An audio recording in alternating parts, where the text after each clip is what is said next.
as you can see here. Her previous books include Rain, A Natural and Cultural History, longlisted for the National Book Award. And earlier I went to the Amazon page and was reading the first parts of that. It is fascinating and well written, so I'm going to have to read the whole thing. She also wrote Blue Revolution, Unmaking America's Water Crisis, which calls for a water ethic. Her journalism appears in National Geographic, The Atlantic, New York Times, the Los Angeles Times, the Tampa Bay Times, and other publications. Cynthia is a fifth-generation Floridian, and the Director of Climate and Environmental Reporting Initiatives at the University of Florida, the College of Journalism and Communications here in Gainesville. Her program has trained some of the nation's leading environmental and climate reporters. She has titled her keynote, Writers on the Storm, which should lead nicely to the 3 p.m. panel on perspectives of climate change. So come back here. After you leave here, go circulate, buy some books, and then come back here for the panel discussion.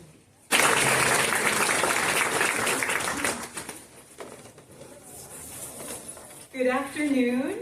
How many of you live to the north or west of here and got to experience the great Florida snow 2 weeks ago? Yay! Anybody else get to experience the great Florida snow? There are a few more chairs if anyone wants to sit. Well, I'm so envious of those of you who got to see it, because I pined for snow in Gainesville. A Florida snowfall is a true spectacle. I reveled in all the photos people were sharing. The dense flakes at the Welcome to Florida sign. The snow settling on the poor shivering palm trees. The snowbanks piled up on the beaches of the Panhandle. Weather and climate are really unifying in that way. They give us shared experience, they recall shared history, and they spark shared conversation, even among strangers in these divided and distrustful times.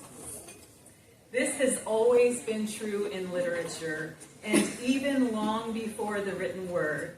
The forces of weather and climate powered humanity's greatest stories and helped spread them in the oral storytelling tradition as old as human language. These stories persisted once humans started putting reed styluses to clay tablets, pen to paper, and yes, iPhones to book talk. Here, I'd like to pause and thank the Writers Alliance of Gainesville for the honor of delivering the keynote, for bringing this wonderful festival and 200 authors to Gainesville, and for having the vision to choose this year's theme of climate change in literature. This afternoon, I plan to talk with you about 3 elements of the elements. 1, how weather and climate have always powered the human story.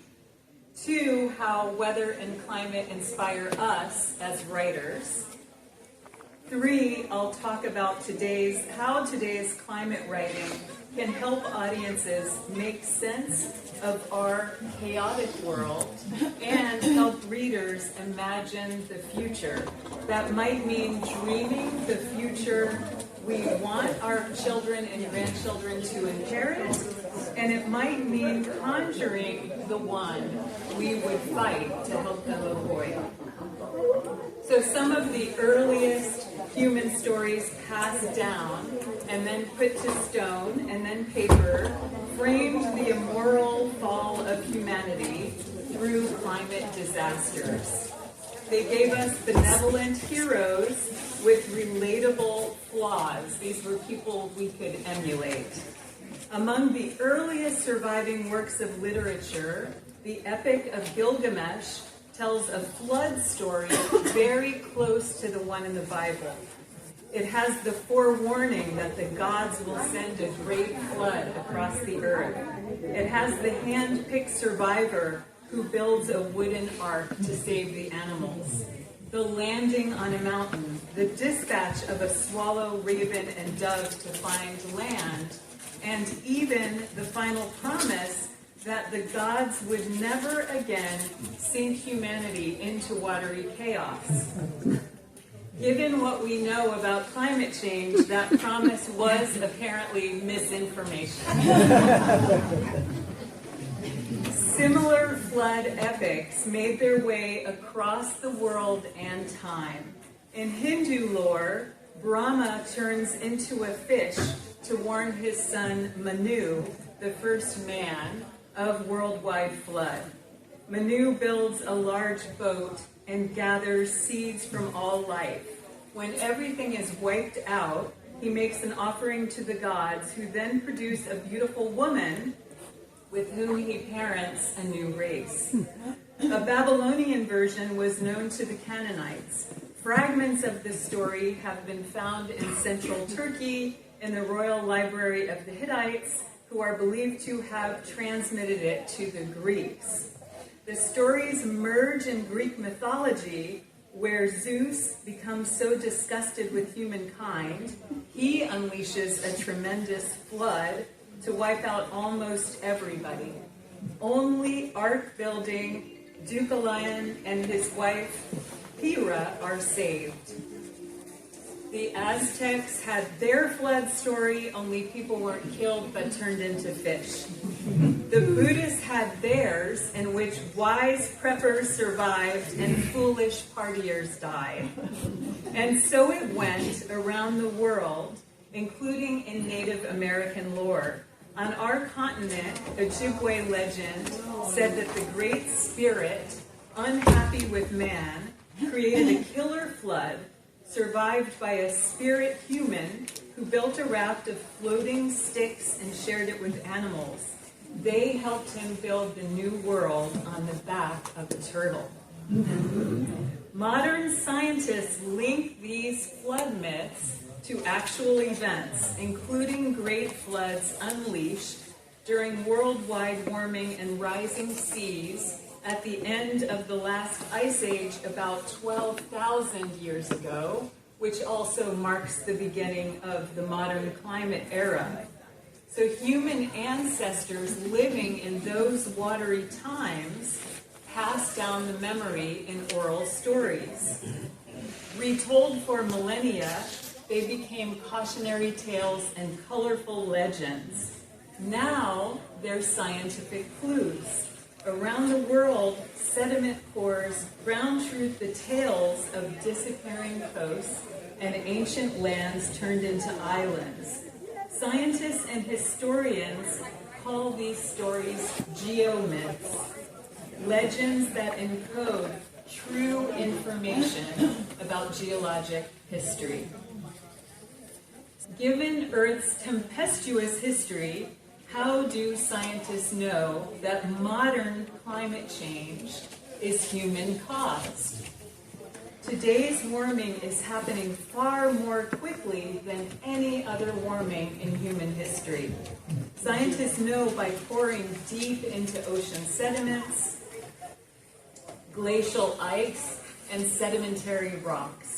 They can see that past climate change occurred over thousands of millions of years or had distinct causes, such as the volcanic activity that helped usher in the Little Ice Age, which was a period of about 500 years of extreme cold and storms that lasted through the 1860s. If I had slides, I would show you two lines on a time graph, one carbon dioxide emissions and one temperature. Together they climb steadily, sharply, and squarely from the start of the Industrial Revolution to today. But slides can't tell us what stories can. And as much as we may wish that our audiences would accept science and evidence, countless experiments show people are simply not moved by facts. We are moved by connection to our own worldviews, our own values, and our own beliefs. We are essentially moved by stories.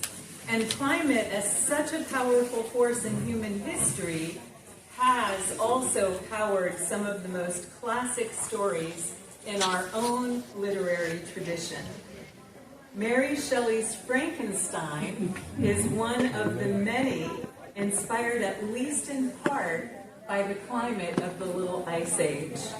She drafted it on holiday in Geneva with her soon-to-be husband, Percy Shelley, and Lord Byron during a freak stretch of freezing rain and intense lightning in the summer of 1816.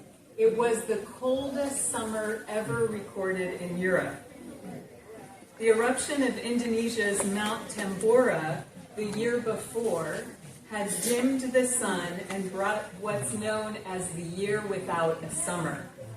Shelley and her poet companions had to stay holed up in their villa, huddled over a constantly burning fire. Lord Byron suggested they all write a ghost story. Frankenstein was hers. By the way, she, at 18, wrote a much better story than the two men poets. Of course. Charles Dickens lived during the worst final years of the Little Ice Age, which coincided with the worst early years of the Industrial Revolution. The fog, snow, and freezing rain all mingled with the stench, sewage, and the thick smoke and soot that belched from factories in densely populated London. It's no wonder that Dickens became a master of atmospheric misery. In the opening paragraph of Bleak House, smoke makes, and I quote, a soft black drizzle with flakes of soot in it as big as full-grown snowflakes, gone into mourning, one might imagine, for the death of the sun. Dogs undistinguishable in mire, horses scarcely better, splashed to their very blinkers. Foot passengers jostling one another's umbrellas in a general infection of ill temper and losing their foothold at street corners where tens of thousands of other foot passengers have been slipping and sliding since the day broke, if this day ever broke, adding new deposits to the crust upon crust of mud, sticking at those points tenaciously to the pavement and accumulating at compound interest. Wow. End quote. In Dickens' fiction and his nonfiction, the rain is never just rain, and the fog is never just fog. Bleak and black rains and snows and foul-smelling fogs sharpen his social commentary on the suffering of the poor, especially impoverished children who face the deadly health risks then growing along with the progress of the Industrial Revolution. So I've talked about how weather and climate, as powerful forces in civilization and culture, became powerful forces in our story. Now I'll turn to my second topic of how weather and climate power us as writers. You heard in my introduction that I am Rain's biographer, which is my favorite of my many titles. No small number of people ask me how I came to write an entire book about rain. The answer is that I am absolutely and unapologetically in love with rain. That makes me a pluviophile. Can I get a show of hands? Is anyone else here an afflicted pluviophile? There are a few. Some people are looking around in disbelief. Wow. There are some of us, and I think it's a higher percentage among writers. You also heard that I am a native Floridian, and in my childhood and now, I feel oppressed by burning summer afternoons and the hum of cicadas that grows louder and louder in dry times. For me, those dull afternoons are turned epic by intense lightning storms and what I've always thought of as the applause of rain on palm fronds. Those childhood moods followed me to my grown-up writing desk. I love to write on rainy days. I find it very difficult on sunny ones, like today. So if you're a Florida author, feel proud. You face atmospheric hurdles, and I'll give you some evidence to prove it. The Seattle-based author Timothy Egan is one of my literary and journalistic models. Creativity needs a season of despair, he wrote in The Good Rain, his lyrical travelogue of the Pacific Northwest. At the calendar's gloaming, while the landscape is inert and all is dark, sluggish, bleak, and cold, writers and cooks and artists and tinkerers of all sorts are at their most productive. Egan surveyed Seattle authors for his book to figure out if they accomplished their best work in the murk of the dark months. As he tracked them down at home and in the latte shops, his theory panned out. The authors he interviewed felt an overpowering impulse to write in the wintry days of gloom and scant sunlight. Seattle transplant Jeannie Shortridge told him she took 7 years to finish her first novel in Denver with 300 days of annual sunshine. When I moved to the Northwest, I wrote the next novel in 15 months and subsequent books every 2 years, she told Egan. The dark and chill keeps me at my desk. One reason Washington, Oregon, Maine, and Vermont rank among the top states for working authors per capita is simply the number of days each year that writers are forced to huddle indoors, like Mary Shelley in The Year Without a Summer. Iceland, you may have heard, produces more authors and books per capita than anywhere else in the world. It is said that 1 in 10 Icelanders will publish a book. Clouds cover the capital city, Reykjavik, 90% of the time. The probability of rain rarely falls below 70%.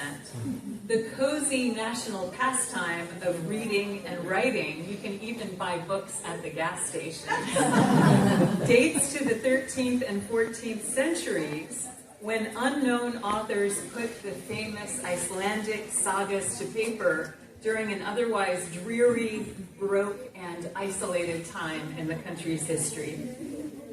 What the Irish call soft days also helped build the canon on that well-watered island, where contributions to literature far eclipse the nation's relative size. Rain and its mordant skies gave James Joyce gripping suspense. They are constants in the work of Samuel Beckett, who had a great habit that some of you writers in the room may like to emulate. He often let just a tiny gleam of light into his rainy landscapes, like a little glimmer of joy. Seamus Heaney's Gifts of Rain, the title of one of his most beloved poems, excavates the country's relationship with water and its civil war. He once described the poem as, quote, a strange waterlogged thing that went back to conversations I had overheard as a youngster about a time in the 1920s when the river Moyola had overflowed and flooded some of the houses in Brock. Older people would occasionally remember events and date them by asking, was that before or after the flood? So gifts of rain came out of this sense of belonging to an antediluvian world. End quote. Sense of belonging to an antediluvian world. Heaney's words bring me to the third part of my talk and full circle from where I began with the flood epics passed down from oral history to today's climate writing. To grapple with climate change is really to grapple with our own memory from our antediluvian world before the sunny day floods, before the worsening wildfires, before summer temperatures turned deadly, before climate scientists recommended a new Category 6 on the hurricane scale because Category 5 isn't big enough to warn of 190 mile per hour winds. How do we, as authors, confront a fast, changing, flooding, fiery world? There is no one answer, and I want to implore you to not listen to anyone who says you're doing it all wrong. Audiences are so fragmented today that whatever approach you're drawn to will draw your readers. Audience numbers also don't matter as much as the influence your readers have in turn. So inspiring one person to act, to persuade an elected leader, or even to feel hope could be more powerful than scaring 1,000 people. How do you want to engage with climate change in your own writing? This afternoon, you have heard me evoke the wonder of snow. You have heard me make a joke about disinformation in the Bible, which I admit was a risk. The point is that whatever approach draws you most passionately to tackle the changing climate as a writer or as a citizen is exactly where you belong. My own sweet spot is deeply reported literary science writing at the intersection of wonder and warning. I feel like that balance is very important. You can't get too out of whack on one or the other. I'm also not afraid to deploy humor for serious subjects, which is a defense mechanism for me and a relief valve for my readers. Some writers will choose morality, like Charles Dickens, whose fictional stories helped his readers see child endangerment and industrial pollution, which was ultimately moved out of London. Or like Mary Shelley, whose Victor Frankenstein makes readers confront the consequences of how far scientists should go. That question is as crucial in our age of artificial intelligence as it was in hers of human experimentation. Some writers will lean into anger, as in two works I consider some of the most powerful hurricane writing of all time. The first is Zora Neale Hurston's novel, Their Eyes Were Watching God. The title was inspired by the 1928 hurricane that sent South Florida's Lake Okeechobee bursting through and over its earthen dike, killing 2,500 people, most of them poor black laborers who drowned in the agricultural fields south of the lake. The second is a lesser-known nonfiction essay by Ernest Hemingway, Who Murdered the Vets? Is anyone familiar with that essay? Hemingway's response to the great Labor Day hurricane of 1935 that ravaged the Florida Keys and killed some 500 WPA workers, half of them World War I veterans sent to build a highway across the low-lying islands during hurricane season, sears with anger. It demands action. Some may pursue dystopic or post-apocalyptic warnings of a drowned or drought-desiccated world.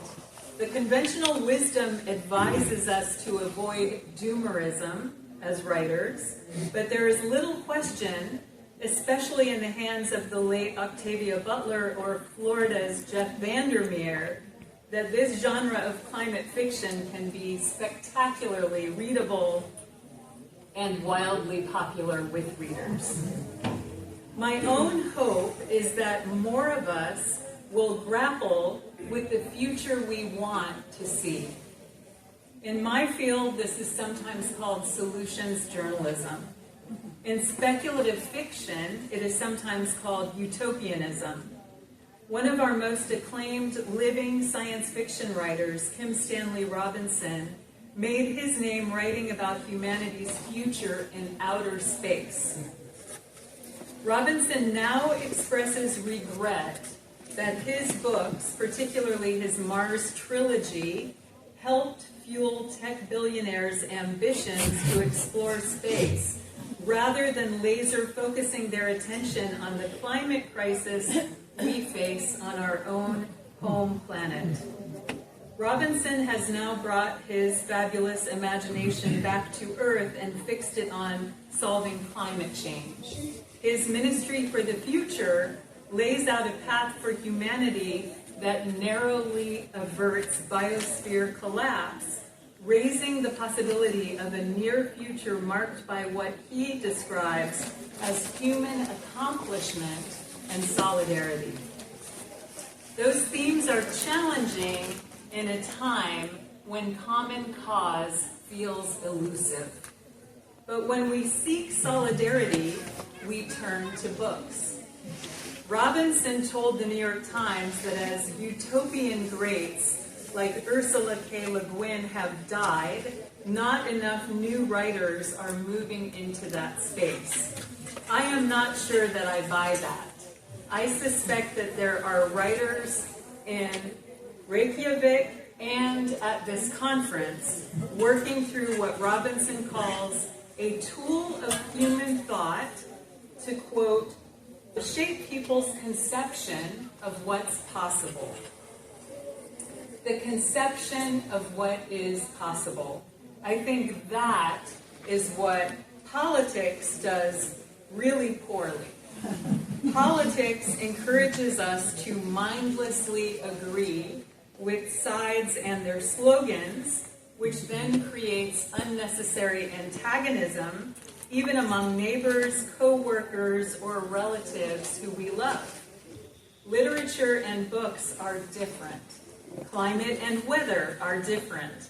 Unlike political sides and slogans, they draw us together inextricably over the awe of snow in Florida or the misery of a hurricane bearing down. Bonded by these shared conditions in the atmosphere and across our pages, we can make deep connections with our readers. So as writers, our work is to help them imagine the world we want to live in and the future we want to pass on. Thank you.